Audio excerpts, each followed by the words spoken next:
Perlas del libro de Hechos de los Apóstoles.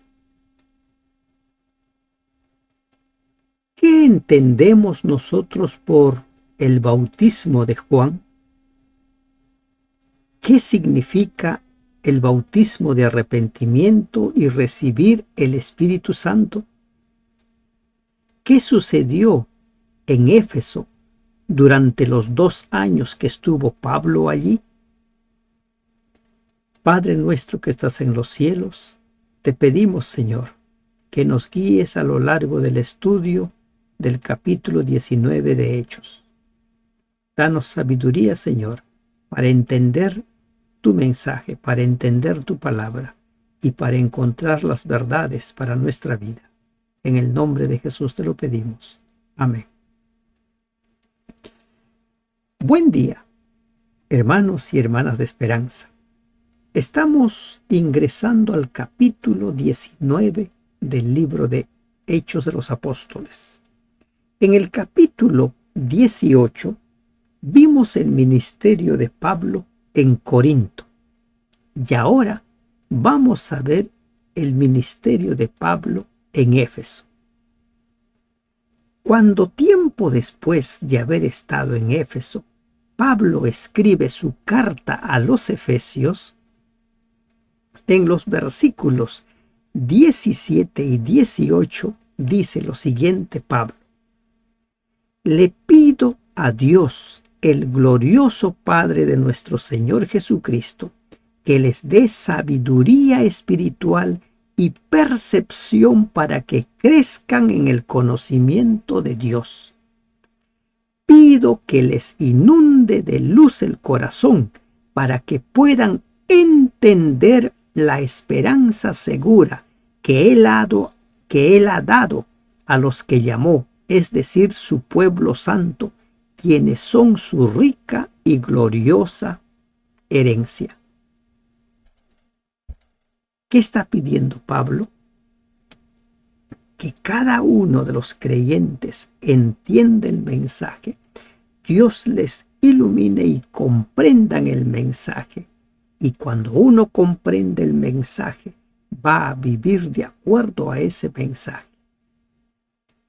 Si tuviéramos que resumir todo este capítulo, solamente diríamos 2 cosas: tener poca luz y tener mucha luz. La vida cristiana es eso precisamente, ir creciendo en el conocimiento de Dios, ir creciendo en la luz que tenemos. Dice el versículo 1, aconteció que entre tanto que Apolos estaba en Corinto, Pablo, después de recorrer las regiones superiores, vino a Éfeso y hallando a ciertos discípulos, les dijo: ¿recibisteis el Espíritu Santo? Y ellos respondieron: ni siquiera hemos oído si hay Espíritu Santo. Primero, Apolos en Corinto. Apolos en Corinto hizo una gran obra, a tal punto que tuvo muchos seguidores. Cuando lleguemos a la carta a los Corintios, nos vamos a encontrar con un problema allí en Corinto. Hay quienes decían que eran seguidores de Pablo, otros decían que eran seguidores de Apolos y otros decían que eran seguidores de Pedro. Pedro también hizo obra allí en Corinto. Pero ¿qué perla encontramos aquí? Los líderes, los discipuladores siempre deben ir buscando terrenos distintos. Siempre las fuerzas deben irse dividiendo para alcanzar a un mayor número de personas. Apolos en Corinto, ahora Pablo se va a Éfeso. Y allí en Éfeso se encuentra con un grupo de discípulos, 12 en total. Y a estos 12 les hace una pregunta. Les dice: ¿recibisteis el Espíritu Santo cuando creísteis? Es decir, cuando recibieron el bautismo, cuando aceptaron ser bautizados, recibieron el Espíritu Santo, Pablo se dirigió a ellos como a creyentes. Como acababa de llegar, no conocía los antecedentes de todos los que estaban en la congregación, pero es posible que Pablo hubiera descubierto que estos creyentes tenían alguna carencia de conocimiento, que les faltaba algo. Pablo puede haberse dado cuenta, puede haber descubierto en estos creyentes la falta de dones espirituales y quizá carencia de la paz, gozo y alegría que se manifestaban en los que han recibido plenamente el mensaje del Evangelio. Recuerden lo que Pablo posteriormente escribe: el fruto o los frutos del Espíritu Santo. Pero estos hombres ni siquiera habían escuchado sobre el Espíritu Santo. La posición de estos discípulos es tan semejante a la de Apolos cuando llegó a Éfeso, que es razonable pensar que se convirtieran a la predicación de él. Por supuesto, debieron haber conocido el Espíritu Santo como un nombre en el Antiguo Testamento y en la enseñanza de Juan el Bautista, pero fuera de esto ignoraban la naturaleza del Espíritu Santo. No conocían. Hay muchas cosas que la gente ha escuchado. Por ejemplo, todos los cristianos, o por lo menos los autodenominados cristianos, dicen creer en Dios. Pero si tú les preguntas quién es Dios, qué hizo Dios, qué hace Dios en el presente, qué hace Dios por nosotros, no van a saber darte respuesta. Te van a decir, bueno, yo creo, yo pienso. Nuestra relación con Dios está basado en qué tanto le conocemos, qué tanta luz tenemos de Él. Y estos 12 tenían una luz muy reducida. Entonces dijo, ¿en qué pues fuisteis bautizados? Ellos dijeron, en el bautismo de Juan. Cuando una persona dice, bueno, yo he sido bautizado en el bautismo de Juan, ¿qué está diciendo? Que habían recibido un conocimiento relativo a lo que Juan enseñó, a lo que Juan creyó. ¿Qué experiencias acompañaban a ello? La instrucción que recibieron estas personas para ser bautizados solo recibieron en cuanto a lo que se sabía, lo que se había escuchado de Juan, tal como hemos visto ayer con Apolos. Apolos también había recibido el bautismo de Juan. Entonces, Priscila y Aquila le dieron mayor luz, le enseñaron acerca de Jesús, acerca de la salvación por gracia, acerca del Espíritu Santo, y ahora Apolos tenía más luz. Entonces, ¿qué significa el bautismo de Juan o el bautismo del Espíritu Santo o el bautismo de Jesús? Conocimiento. Conocimiento y aceptación de ese conocimiento y vivir ese conocimiento. Porque el bautismo de Juan, el bautismo que practicamos en el día de hoy, es por inmersión, es el mismo. El bautismo de arrepentimiento de Juan es el mismo bautismo que nosotros también practicamos. ¿En qué consiste la conversión? La persona reconoce sus pecados, se arrepiente de ellos, los confiesa y recibe el perdón. Era lo mismo. O sea, la forma es el mismo. Ahora lo que cambia, la diferencia está en el conocimiento. Miren lo que dice. Dijo Pablo, Juan bautizó con bautismo de arrepentimiento, diciendo al pueblo que creyesen en aquel que vendría después de él, esto es, en Jesús el Cristo. ¿Qué es lo que creían los judíos? Esperaban que Jesús venga, que Cristo venga. Y ahora Pablo les dice, Juan bautizó en el bautismo de arrepentimiento y preparó a la gente y les dijo que esperaran al Cristo. Pero como sucedió con sus discípulos, con los apóstoles, muchos siguieron creyendo que el Cristo era quien debería librarlos de los romanos. Y ahora ellos debían entender lo que también ya los apóstoles han entendido, lo que Pablo entendió, lo que Apolos entendió no hace mucho. ¿En qué consiste la salvación? ¿Quién es ese Cordero de Dios? ¿En qué consiste la salvación por gracia? Que ya no es necesario seguir practicando los ritos ceremoniales. Lo que se está hablando aquí es de mayor luz, de mayor conocimiento. Por eso Santiago más adelante escribe: el que sabe hacer lo bueno y no lo hace, le es pecado. Cuando oyeron esto, fueron bautizados en el nombre del Señor Jesús. Cuando oyeron eso, la evidencia textual establece la omisión de la palabra esto.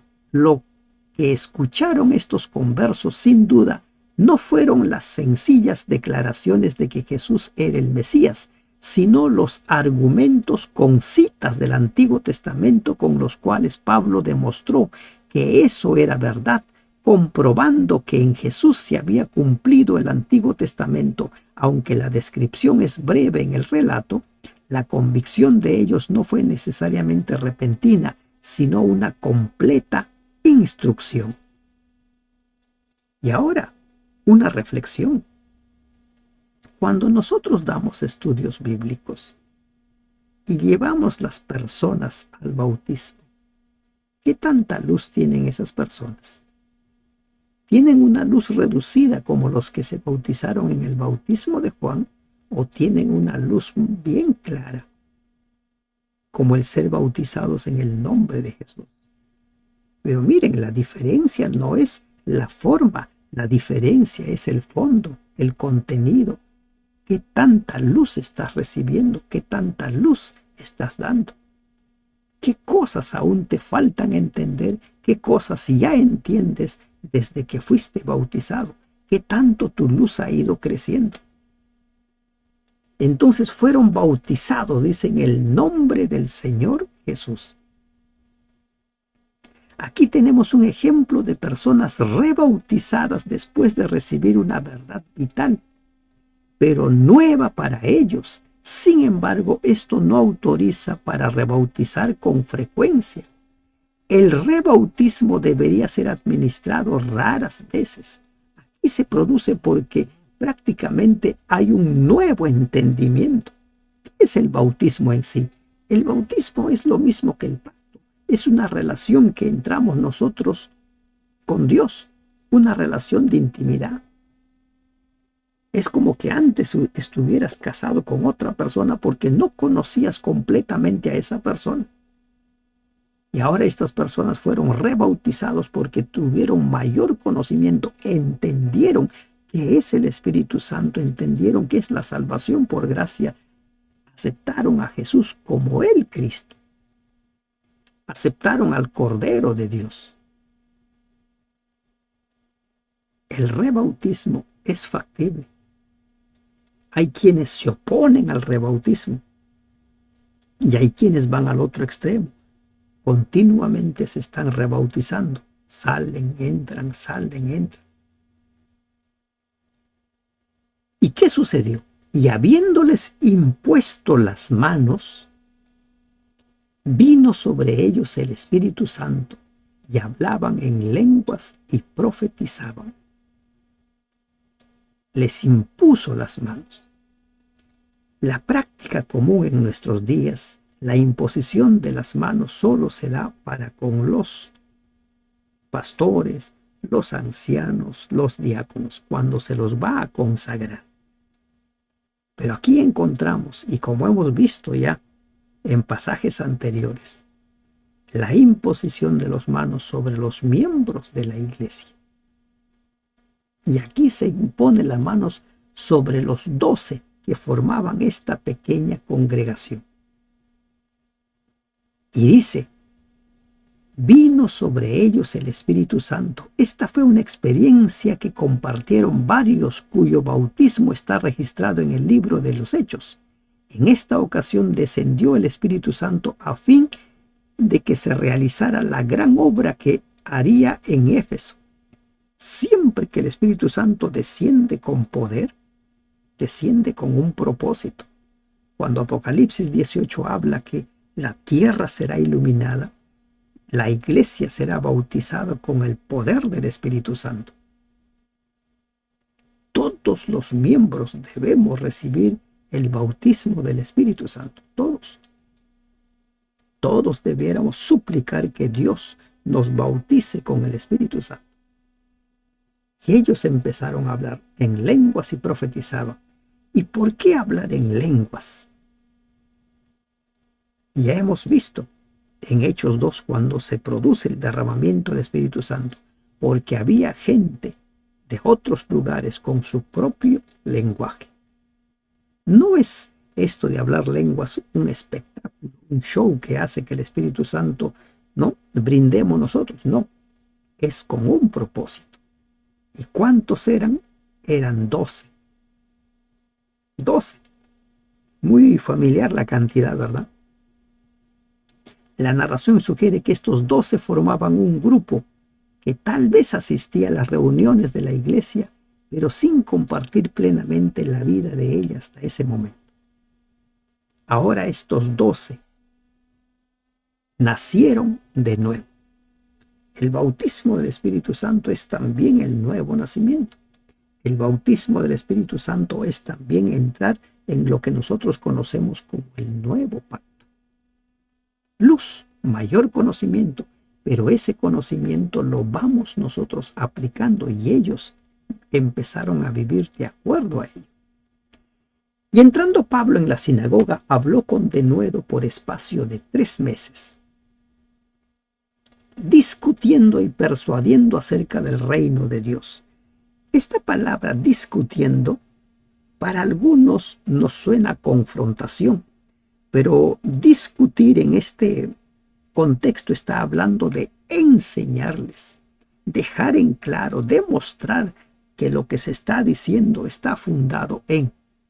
Y recuerden que Pablo enseñaba, predicaba basado en las Escrituras, basado en el Antiguo Testamento. ¿Y por cuánto tiempo? Dice, por 3 meses. Éfeso es el lugar donde Pablo se quedó por espacio de 2 años. Es posiblemente el lugar donde más estuvo, porque hemos visto que en Corinto no estuvo 2 años. Entonces dice, discutiendo y persuadiendo acerca del reino de Dios.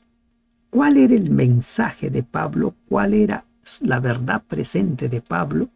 Cristo resucitado. Jesús es el Cristo.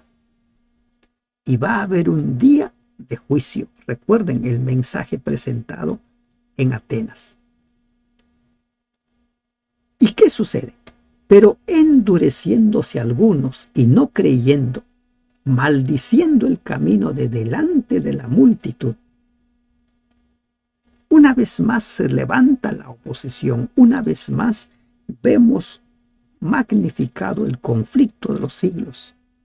Una oposición, y una oposición no simplemente pues no creo en ti, sino que empezaron a maldecir el camino, es decir, a los cristianos y al cristianismo. Los judíos incrédulos actuaron en Éfeso como sus compatriotas en Tesalónica.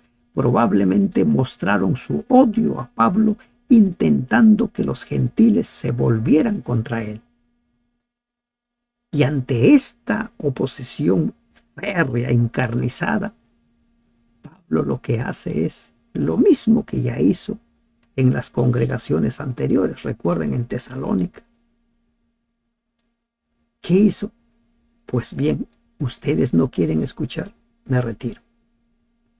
Se apartó Pablo de ellos y separó a los discípulos.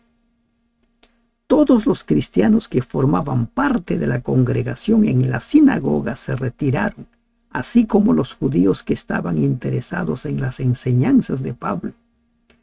Este es el primer registro que tenemos de que un grupo completo de creyentes cristianos se separó de la sinagoga judía. Este proceso de separación debe haberse acelerado durante el periodo de las guerras judías entre los años 68 a 135 después de Cristo, cuando no solo no convenía, sino que era realmente peligroso en algunos lugares relacionarse con los judíos. Se produce la separación, la división. Los que creen en que Cristo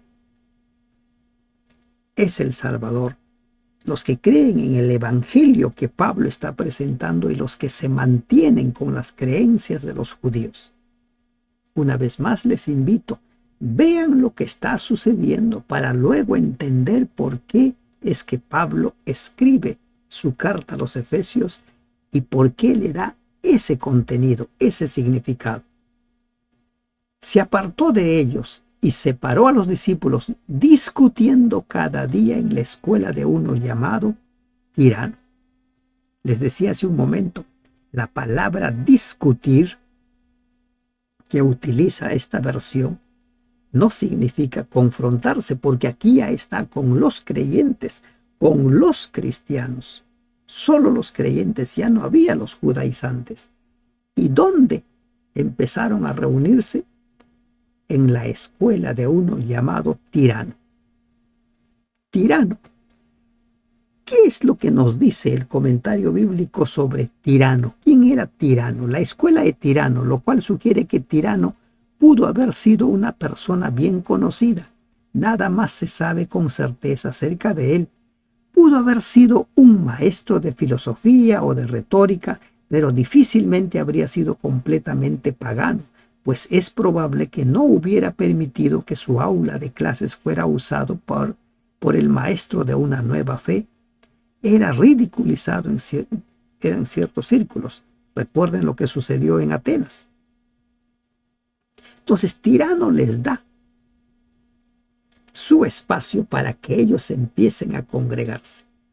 Así continuó por espacio de 2 años. De manera que todos los que habitaban en Asia, judíos y griegos, oyeron la palabra del Señor Jesús. 2 años de evangelismo. Cuando uno quiere levantar una nueva congregación, tiene que estar dispuesto a dejar su iglesia, la comodidad de su iglesia. Y hay muy pocos que quieren hacer ese sacrificio, porque levantar una nueva congregación es empezar de cero.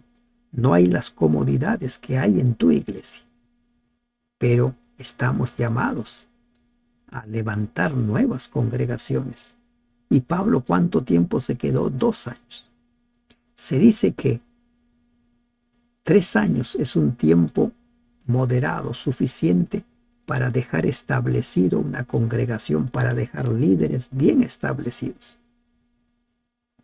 Y durante estos 2 años Pablo no solo estuvo en Éfeso, sino también evangelizó a los lugares adyacentes a este lugar. Dice, de modo que todos los que habitaban en Asia, judíos y griegos, oyeron la palabra del Señor Jesús. Siempre ha habido judíos que han aceptado el mensaje, así como en la actualidad. Por eso cuando Pablo escribe a los Efesios, les habla acerca de la iglesia que Dios ha levantado, de la suma de judíos conversos y de gentiles conversos. Y hacía Dios milagros extraordinarios por mano de Pablo. Estos milagros, estas señales, servían para invitar a la gente a acercarse, escuchar, prestar atención a los mensajes, a los sermones, de tal manera que aún se llevaban a los enfermos los paños o delantales de su cuerpo y las enfermedades se iban de ellos y los espíritus malos salían. Así como cuando Pedro empezó a hacer milagros, la gente quería tocarle, la gente quería que por lo menos su sombra pase por ellos y eran sanados. Ahora dice que aún los paños o delantales de su cuerpo eran llevados hacia los enfermos y eran sanados. ¿Quién es el que sana? ¿Pablo? ¿Quién es el que sana? ¿Sus paños? ¿Quién es el que sana? ¿Sus delantales? La sanidad proviene de Dios, solamente de Dios. Y eso hay que tenerlo muy en cuenta.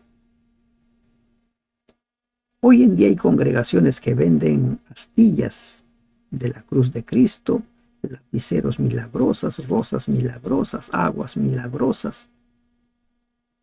Todo lo demás, si no está Dios de por medio, no sirve. No sirve. Es Dios quien da la sanidad.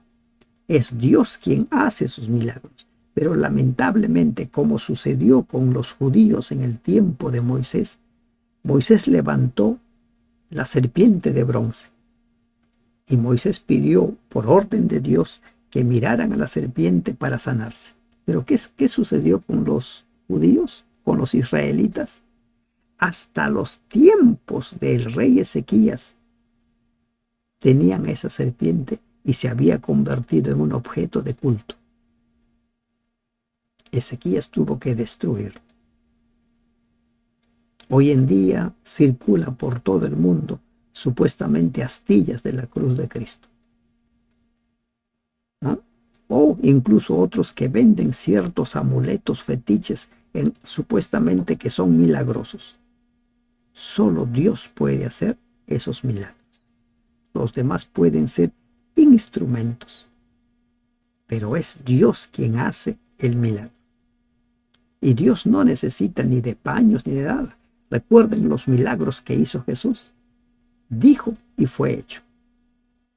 Pero algunos de los judíos exorcistas, ahora nos encontramos con exorcistas ambulantes, y mire que son judíos, no son griegos. Y no son judíos del vulgo. Intentaron invocar el nombre del Señor Jesús sobre los que tenían espíritus malos, diciendo: os conjuro por Jesús el que predica. Pablo, había 7 hijos de un tal Esceva, judío, jefe de los sacerdotes que hacían esto. ¿Hijos de quién? De un sacerdote, jefe de los sacerdotes judíos. Hay personas que ven una oportunidad para ganar fama, para hacerse un nombre o incluso para hacerse ricos. Y estos hombres vieron la oportunidad de hacer también lo que hacía Pablo. Si Pablo hace todos esos milagros, entonces nosotros también podemos hacer milagros. Hay que invocar el nombre de Dios. Recuerden qué mandamiento dice: no tomarás el nombre de Dios en vano. Ese mandamiento de no tomarás el nombre de Dios en vano tiene un contenido, un significado profundo. No es simplemente invocar el nombre de Dios. Hoy en día los brujos, los hechiceros, los adivinos toman el nombre de Dios. Cualquier persona toma el nombre de Dios, toma el nombre de Jesús. Y dicen que hacen sus milagros en el nombre de Jesús. Los milagreros toman el nombre de Jesús. Y entonces ahora estos hombres también, exorcistas ambulantes, exorcistas callejeros, le dice la Nueva Versión Internacional, quisieron hacer lo mismo que Pablo. Bueno, la fórmula debe ser invocar el nombre de Jesús. Porque cuando se habla de exorcismo se habla de fórmulas. No sé si usted ha escuchado, ha leído. En las películas se habla de fórmulas, se habla de personas que van y supuestamente tienen ese poder. Pero aquí no hay ninguna fórmula. Lo que sucede es que Jesús dio autoridad a sus discípulos y con el derramamiento del Espíritu Santo esa autoridad todavía fue mayor. Dios es el único que puede vencer a Satanás, pero es Dios quien da esa autoridad. No se trata de una fórmula, no se trata simplemente de repetir su nombre. Se trata de ser un discípulo de Él, se trata de ser un seguidor de Él, vivir para Él. Entonces Él te da ese poder. Pero estos hombres, estos ambulantes exorcistas, creyeron que habían encontrado la fórmula milagrosa para expulsar demonios.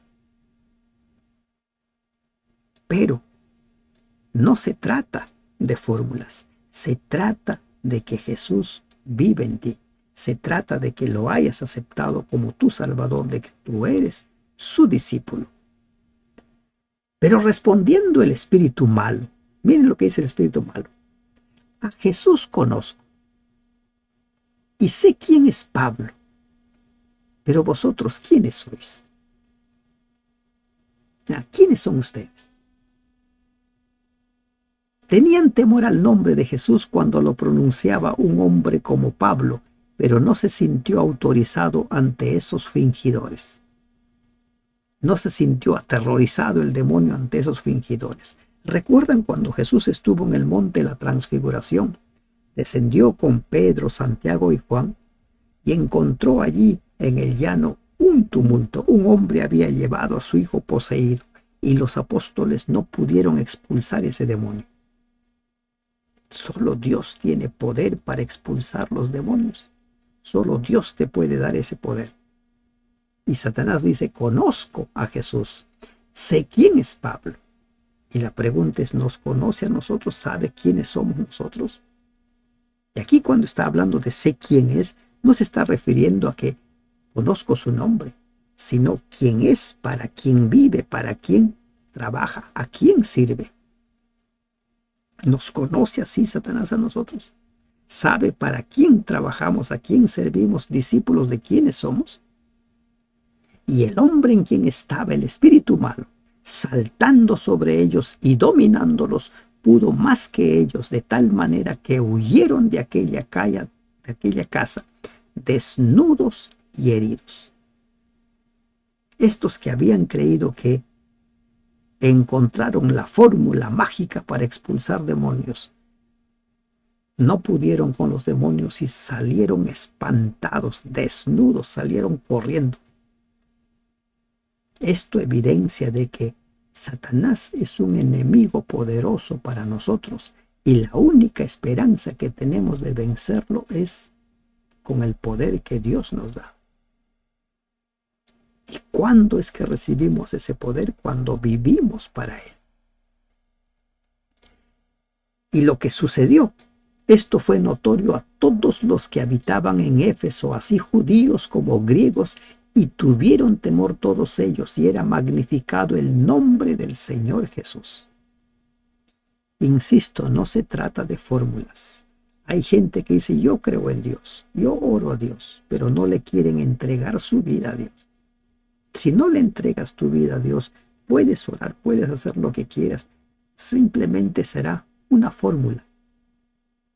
Pero aquí lo que se trata es de vivir para Él. Y cuando vieron esto, que estos falsos exorcistas, que estos falsos invocadores de Jesús fueron vencidos por el espíritu demoníaco, el espíritu malo, la gente empezó a ver de una forma distinta el mensaje de Pablo y magnificaron el nombre del Señor Jesús. No magnificaron a Pablo, magnificaron a Jesús, porque Pablo presentaba a Jesús. Pablo solo era el instrumento. Y muchos de los que habían creído venían confesando y dando cuenta de sus hechos. ¿A quiénes se está refiriendo? A los que habían creído a estos engaños, a los engaños de estos falsos exorcistas. Venían. Y miren, ya hemos encontrado nosotros en Hechos 8:9, por ejemplo, a un tal Simón el Mago. Hemos encontrado en Hechos 13:6 a Barjesús. O sea, supuestamente esta profesión de expulsar demonios, de hacer milagros, de anunciar cosas en el nombre de Jesús, ya se estaba extendiendo. Hoy en día los falsos profetas, los falsos maestros abundan por todo lado. Y la gente cuando vio esto, cuando vio la nueva luz, empezó a volverse hacia la verdad. Y asimismo muchos de los que habían practicado la magia trajeron los libros y los quemaron delante de todos, y hecha la cuenta de su precio hallaron que era 50,000 piezas de plata. Así crecía y prevalecía poderosamente la palabra del Señor. una conversión en masa. La gente vio en los mensajes de Pablo, en las señales, en los milagros que hacía Pablo, vio a Jesús y entregó su vida a Jesús. Incluso los que practicaban magia no actuaron como Simón el mago, que quiso comprar el Espíritu Santo por precio, sino que estos entregaron su vida, se arrepintieron, y la iglesia iba creciendo, iba fortaleciéndose. ¿Se dan cuenta? Los bautismos tienen que ser producto de una predicación clara y firme del Evangelio. Pasadas estas cosas, Pablo se propuso en espíritu ir a Jerusalén después de recorrer Macedonia y Acaya, diciendo: después que haya estado allí, me será necesario ver también a Roma. Pablo creía que su obra ya había terminado en esos lugares. Ahora era tiempo de ir a Jerusalén para llevar el mensaje, para llevar una contribución, porque vamos a ver nosotros en 1 Corintios 15:32, que se habla de que había una contribución. Pablo se había referido a las fieras de Éfeso, a la puerta grande y eficaz que se había abierto en Éfeso. 1 Corintios 16:9. Pablo tenía un propósito, quería llegar a Jerusalén, pero de allí su sueño era llegar a Roma, a la capital del imperio. Hay que evangelizar el imperio. Pero los planes de Pablo no se realizaron, no se llevaron a cabo como él pensaba. Allí se cumple lo que dice Proverbios. El hombre propone, el hombre hace planes, pero Dios es quien dispone. Pablo llegó a Roma, pero llegó como un preso. Y enviando a Macedonia a dos de los que le ayudaban, Timoteo y Erasto, él se quedó por algún tiempo en Asia. Los discípulos empezaron a hacer una obra ya de forma independiente. Eso es formar discípulos. Los discípulos tienen que ir creciendo hasta que empiezan ellos también a convertirse en maestros. ¿Quiénes van? Timoteo y Erasto. Más adelante vamos a ver en las cartas de Pablo cómo es que Pablo contaba con un equipo misionero, personas que colaboraban con él. Y es que el éxito misionero solo puede ser posible cuando tenemos un equipo bien comprometido. Hubo por aquel tiempo un disturbio no pequeño acerca del camino. Miren lo que dice acá, un disturbio no pequeño. O sea, un problema muy fuerte, así como el que hubo en Corinto, donde Pablo por un momento sintió desanimarse y Dios le dio un mensaje, le dijo: no temas, no calles, predica, nadie te va a tocar. Y aquí se produce un problema. ¿Y por qué se produce un problema? Porque un platero llamado Demetrio, que hacía de plata templecillos de Diana, daba no poca ganancia a los artífices, o sea, a los que construían. Daba no poca ganancia. La idolatría es la fuente de mucha riqueza. Hay gente que hace mucho dinero con la idolatría. Y alguien puede decir, pero también con la religión hay gente que hace plata. Sí, es cierto. Hay mucha gente que en el nombre de Dios hace mucho dinero. Es cierto. Y por eso es que cada persona que decide creer, que decide aceptar a Dios, debiera comparar el mensaje de los predicadores con el escrito está. Si no está conforme a lo que está escrito, no le crean ni le sigan. Entonces este hombre ve amenazado su fuente de riqueza, a los cuales reunidos con los obreros del mismo oficio dijo: varones, Sabéis que de este oficio obtenemos nuestra riqueza. Ustedes saben, de esto vivimos. De vender templecillos, de eso vivimos. ¿De qué vives tú? Hay personas que no quieren entregar su vida porque su fuente de ingresos, por ejemplo, es un bar o es la venta de cigarrillos. Hay gente que dice, no, ¿de qué voy a vivir? Pero nuestra fuente de ingresos debe ser de algo que contribuya a la edificación de la persona, a la salvación de la persona. Y estos ven amenazados su fuente de ingresos. De este oficio obtenemos nuestra riqueza. Y continúa el argumento. Pero veis y oís que este Pablo, no solamente en Éfeso, sino en casi toda Asia, ha apartado a muchas gentes con persuasión, diciendo que no son dioses los que se hacen con las manos, y no solamente hay peligro de que nuestro negocio venga a desacreditarse, sino también que el templo de la gran diosa Diana sea estimada en nada y comience a ser destruida la majestad de aquella a quien venera toda Asia y el mundo entero. Las cosas se presentan de tal forma a los artífices que estos hombres empiezan a sentir miedo, a sentir indignación.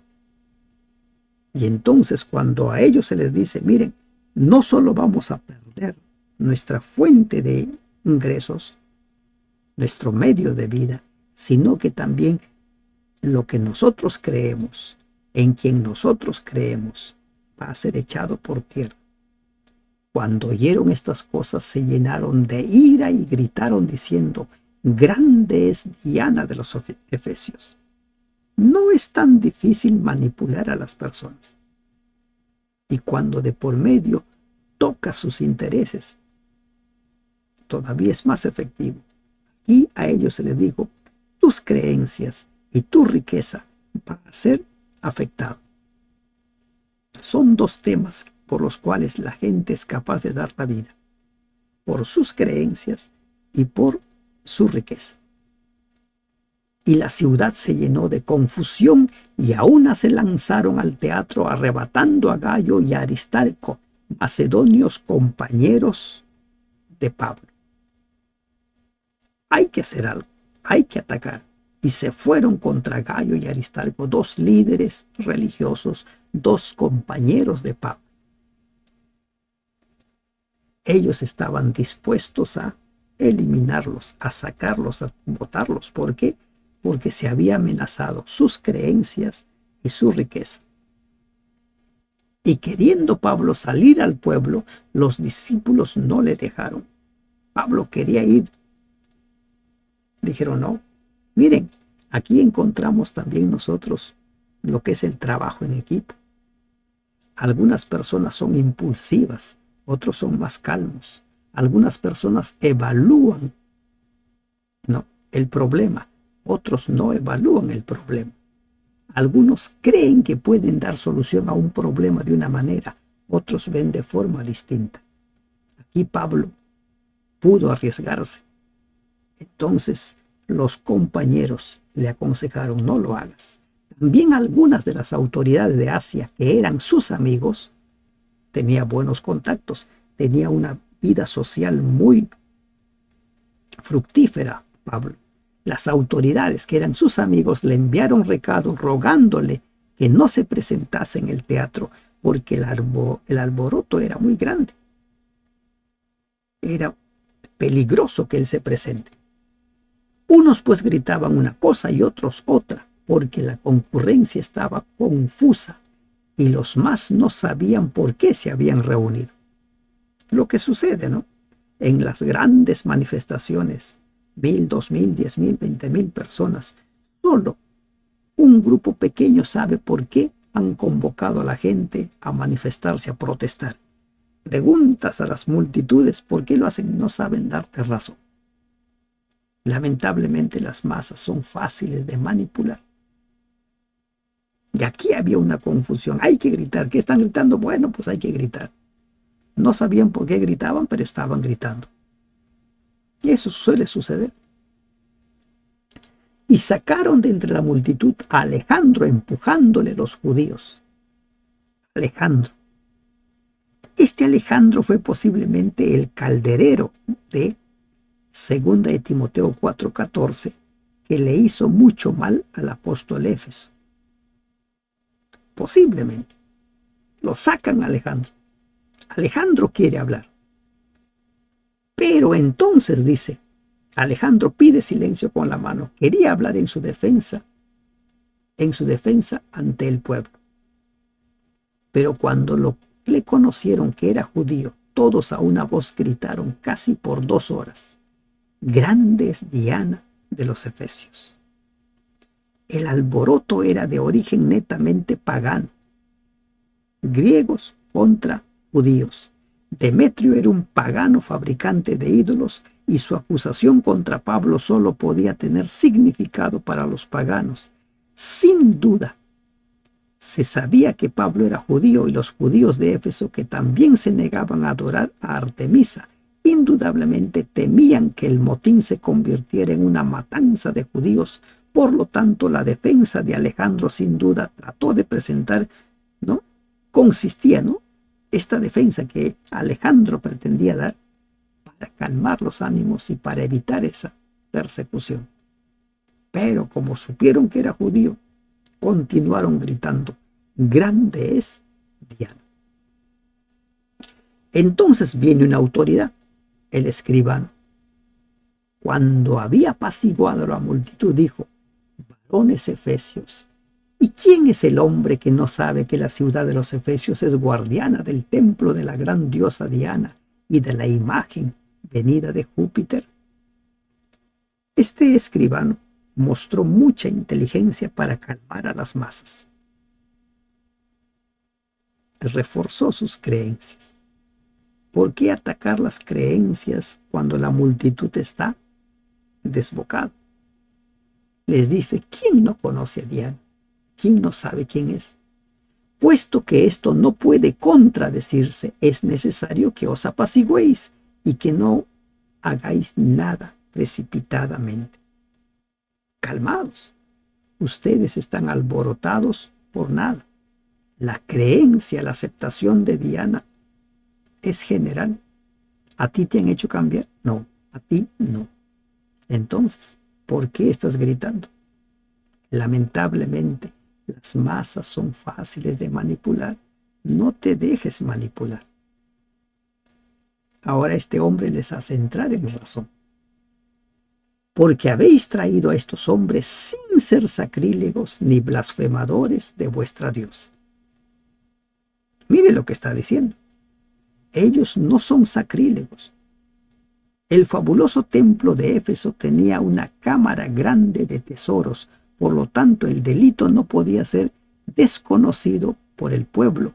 Cualquier cosa que se colocaba en el templo quedaba bajo la tutela de la diosa. Por consiguiente, durante ese tiempo era propiedad del templo y robar cualquier cosa que le perteneciera sería un sacrilegio. Ellos no han hecho eso. Ni blasfemadores de vuestra diosa, no han atacado a sus dioses. Recuerden que Pablo no atacaba las creencias de las personas. Pablo presentaba el mensaje. Recuerden la forma como evangelizó en Éfeso. Y esto es una perla que hay que tenerlo muy claro. Nunca ataques las creencias de las personas a quien tú vas a dar un estudio bíblico. Preséntales la luz, que ellos se den cuenta de que están equivocados, que ellos se den cuenta de que sus creencias son erradas o son nocivas en algunos casos, pero tú no ataques sus creencias.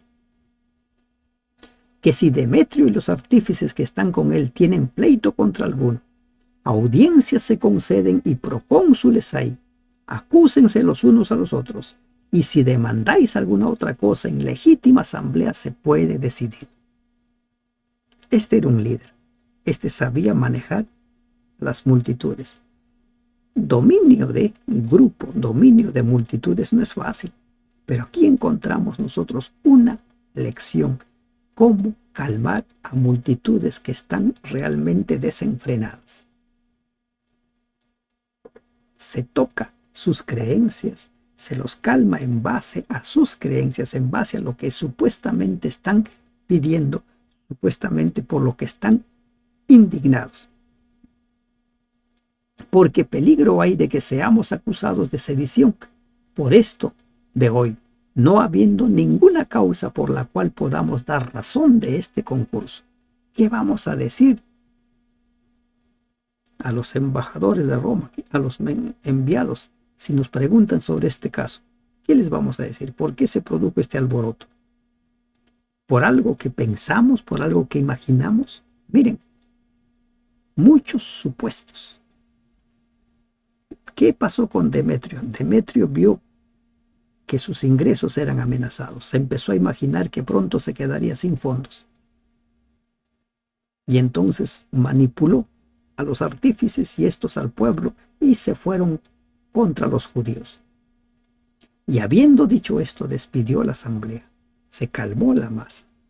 Se calmó la multitud. Éfeso. Un lugar donde Pablo predicó por 2 años. Un lugar donde se presentó a Cristo. Un lugar donde ese grupo de 12 personas tuvieron mayor conocimiento, mayor luz y fueron bautizados con el Espíritu Santo. ¿Cómo es tu luz? ¿Cuánto es tu conocimiento de Dios? ¿Qué tanto conoces de Dios? ¿Y cuál es la fuente para conocer a Dios? Su palabra. Su palabra y solamente su palabra. Que Dios te bendiga. Amén.